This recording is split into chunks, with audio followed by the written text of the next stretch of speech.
Ndị ndu ụmụnna asaa mejupụtara Ogwuari Village Nsugbe na Kansụl Obodo Anambra East akpọkugo gọọmenti steeti a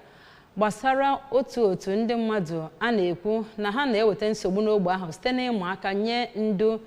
nke onye isi oche etiti ahọpụtara maka ogbe ahụ bụ pastọ Achụnwa Ifejika. Mgbe ọ na-agwa ndị nta akụkọ okwu, onye isi oche nke ndị isi oche niile mejupụtara ụmụnna asaa ahụ nakwa onye kachasị wee bụrụ okenye n'ogbe ahụ bụ Chief Patrick Agbatanya na ndị isi ụmụnna niile ahụ sịrị na ndị ogbe ahụ họpụtara pastọ Ifejika dịka onye isi oche etiti ha n'abalị 16 ọnwa Disemba afọ 2023. Onye ọla anyị bụ Chibụzọ Obidike kọrọ akụkọ a n'ozuzu oke.